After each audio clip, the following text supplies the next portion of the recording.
Hello dear students, कैसे हैं सभी। First of all welcome on my channel science वाला। आज हम आपके लिए लेके आए हैं class 10th electricity chapter physics part 7। This is the last part of chapter. In this part we are discuss about the electrical power and heating effect of electric current and the problem related to electrical power. It is defined as the electrical work done by a charge per unit time is called power.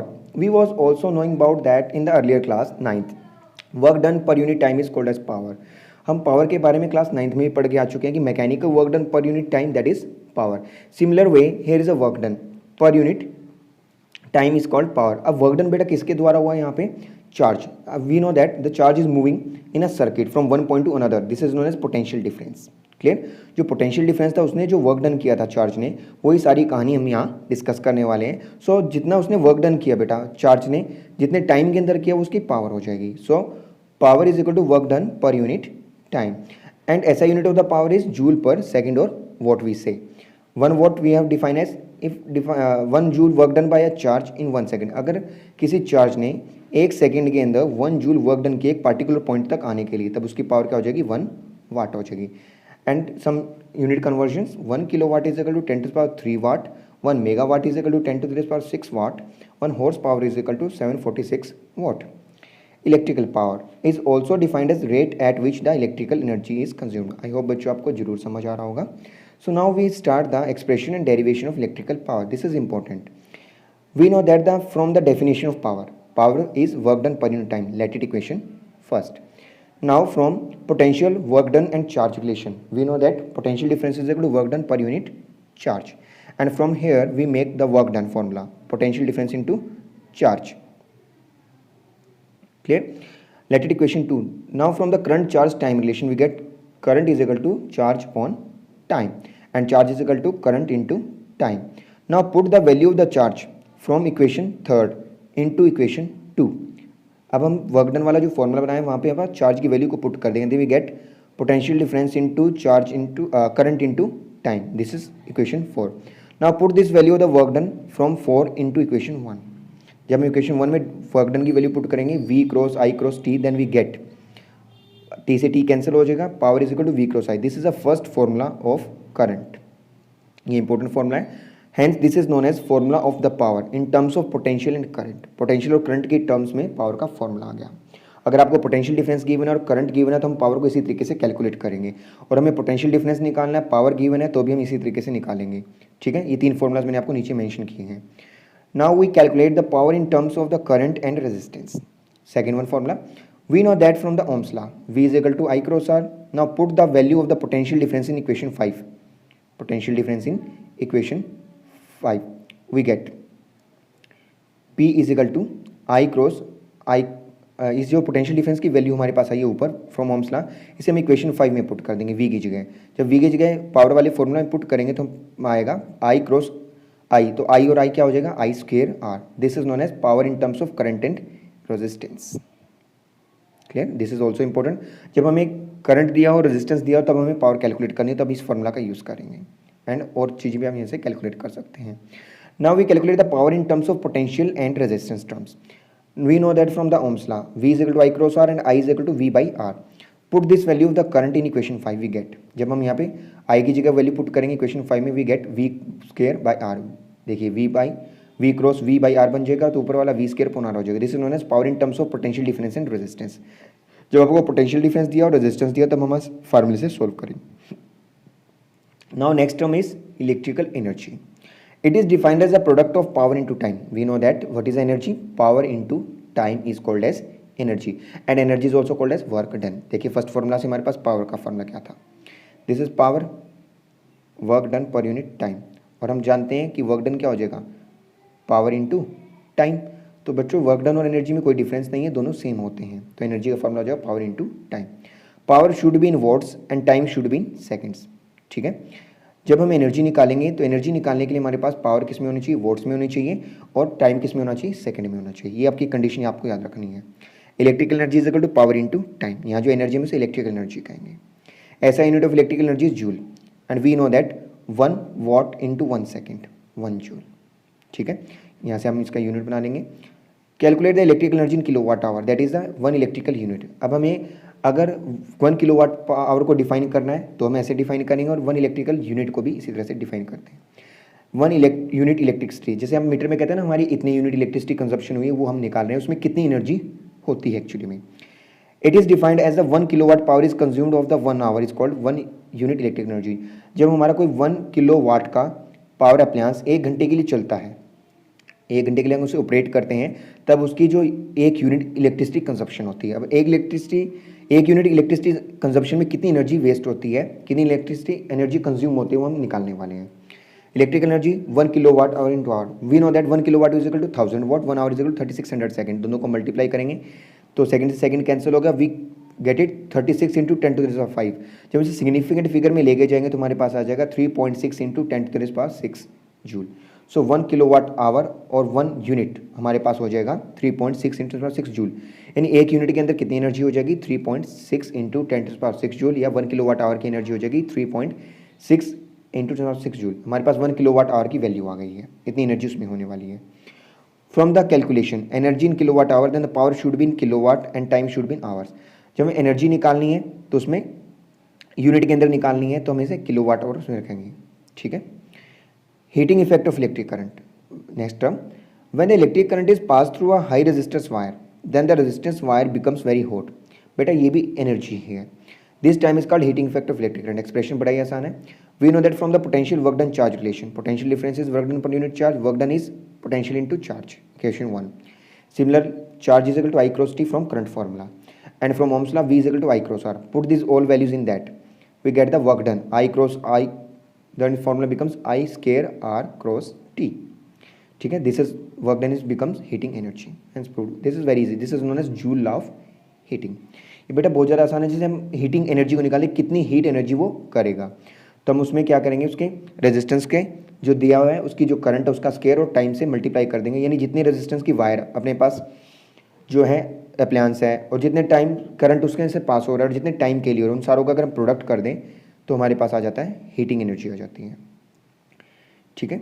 Application of heating effect of electric current, electric appliance like electric iron, electric toaster, electric oven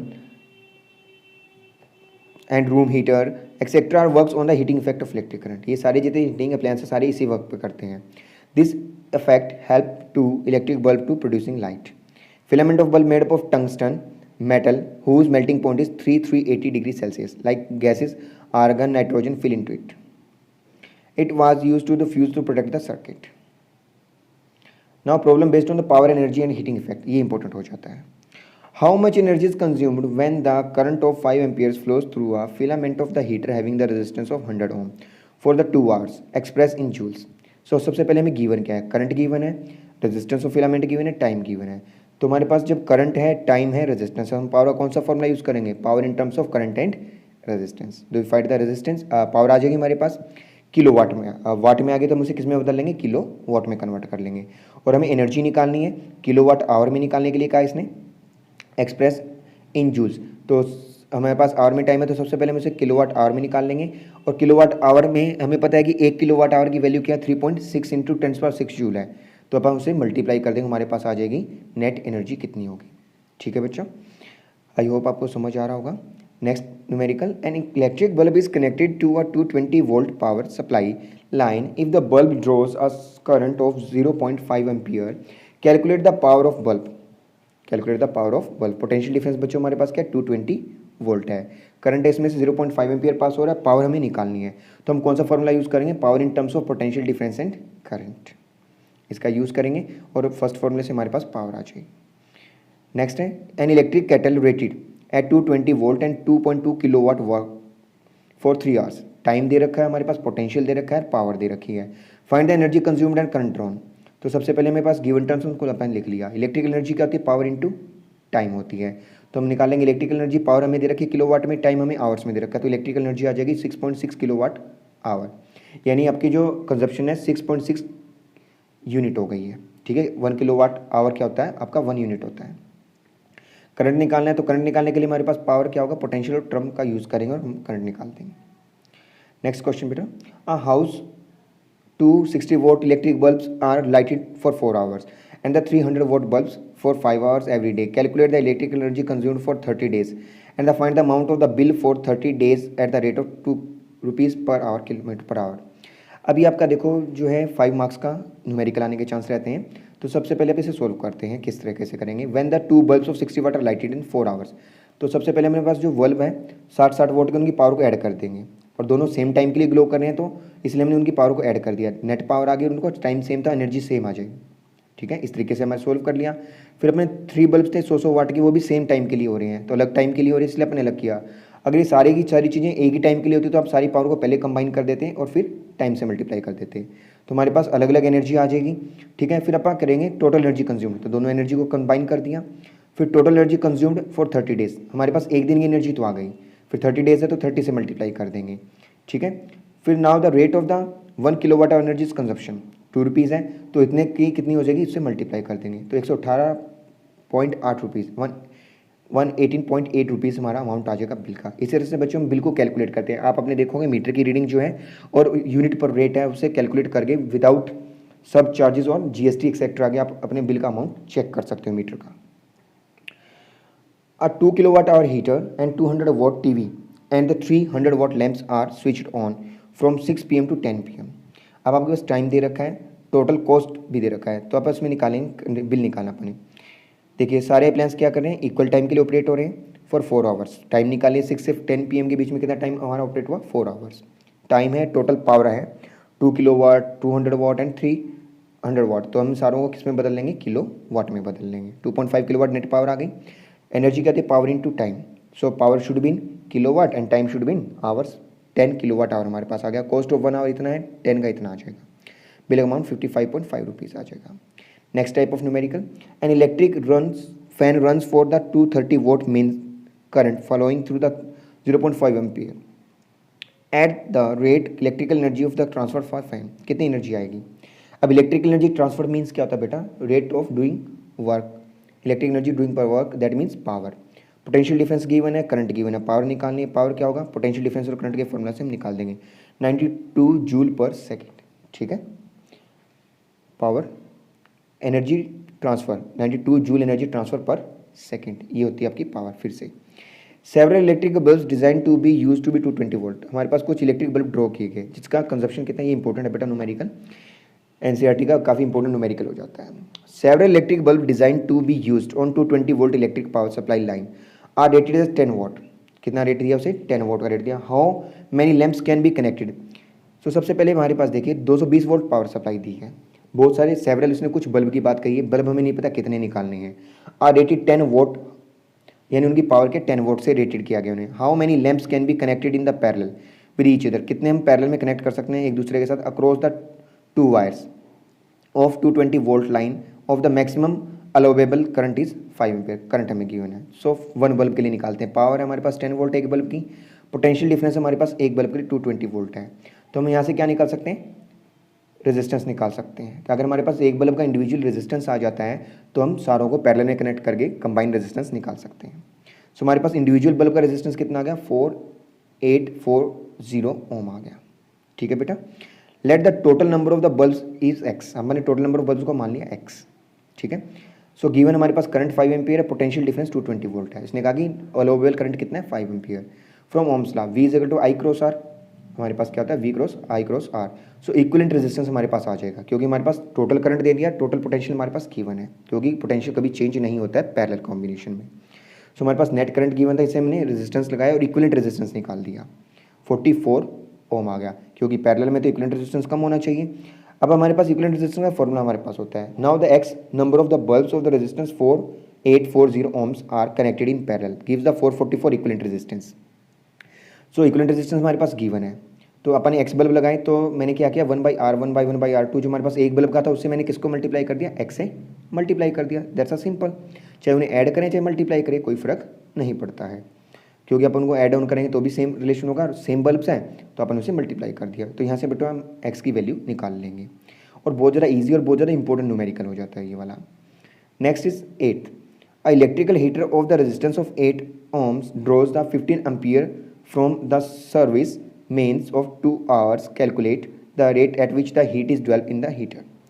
ये बहुत आसान है। Current आपको given है, resistance given है, time given है। तो heat energy का फॉर्मूला आपके पास होता है आई स्क्वायर आर टी, पुट करेंगे और हमारे पास आ जाएगी हीट एनर्जी। इसी के साथ बेटा ये पार्ट आपका कंप्लीट होता है। आई होप कि आपको ये वाला पार्ट जरूर समझ आया होगा। So please like, share and subscribe our channel for the further upcoming notification and press the bell icon. So we are meeting in the next part with taking the problem of NCERT solutions. Thank you and have a nice day.